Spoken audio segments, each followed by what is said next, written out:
Arcus, 984. More luminous energy, sent to me by an unknown ally. With this energy, I was able to open a small window that allowed me to look into a lost realm, where I saw, to my great surprise, a city with survivors living as though nothing was out of the ordinary. The window eventually closed, and I spent the entire evening imagining how such a thing could be possible, or if it was merely an illusion.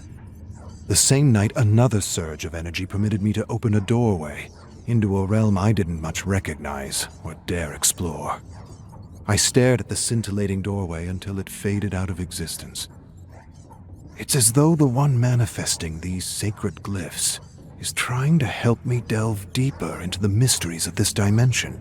Or perhaps he is suggesting that the answers to my salvation are hidden amongst the countless realms discarded by this old one since time immemorial. Arcus, 985. Instead of reading aloud in my usual way, I clambered to the roof of my tower and conjured a fire and a radio to listen to some ghost stories from a half-remembered radio serial from Terra Dark.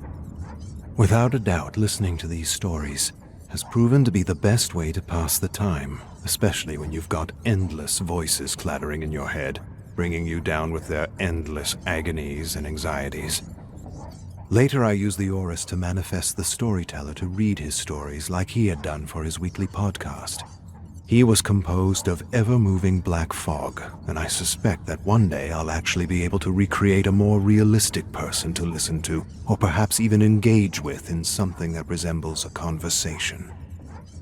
Listening to the storyteller and hearing familiar expressions, I am wondering, how do I keep myself out of my own creations? The memories I attempt to record as fast as I experience them prove one thing to me. They show me objectivity is impossible, or elusive at best, and I'm never quite sure if my logs are a true and accurate depiction of the subject's memory, or a whiskey-laden interpretation of a nightmare. To add to my frustrations, I have recently noticed other voices have made their way into my notes. Other interpretations, other thought patterns from people whose memories I've likely spent too much time reliving. They are becoming a part of me, and that wasn't supposed to happen. Arcus, 986. The storyteller kept me entertained throughout the night with his gory tales of Nosferatu, so that I almost forgot my own personal living nightmare. His stories entertain and make for a perfect distraction when smashing golf balls into the abyss just won't suffice. There have been countless tales of vampires, and to be certain I've read most of them. But to my mind, his are the most chilling. More than once now I've woken in a cold sweat with the sense that my tower has been overrun by these horrible creatures with fangs for teeth. Arcus, 987. Another incident woke me in the middle of the night. An incredible surge of energy coming to me from an undetermined source. At first, I thought my mind had given way to illusions and wild imaginings, until I realized the energy surging through my tower was widening yet another doorway into a lost realm composed of memories from an unremembered civilization lost to time. I approached and stared into the remnants of a war-torn, abandoned city, with the eerie cry of a baby echoing in the distance. Just as I made to enter the lost realm, the scintillating doorway shrunk and sizzled out of existence.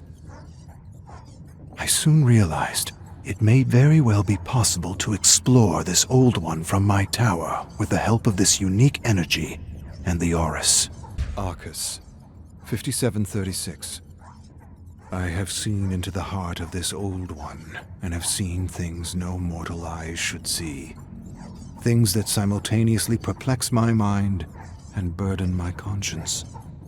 With mysterious help, I have ripped open reality, searched deep within countless rifts, and seen everything tumble helplessly toward chaos and entropy, toward death and madness. And for the briefest moment, I had the ridiculous thought that the mysterious ally helping me could very well be the entity, playing its game with me, toying with me as a cat does a mouse before the claw rips the tiny jugular out. Staring out into the endless abyss of black fog, I thought that this prison could very well be another form of trial, disguised and designed to feast on all the psychic energies derived from alienation, boredom, and all those bouts of unremembered insanity. I can't help but feel millions of invisible hooks in my heart, and millions of unseen eyes all around me, watching me, waiting for me to tumble toward chaos and madness like everything else, waiting for my mind to turn against itself. This bastard of an old one wants me to kill myself, I am sure of it, or maybe I already have, and maybe I will again, and again, and again.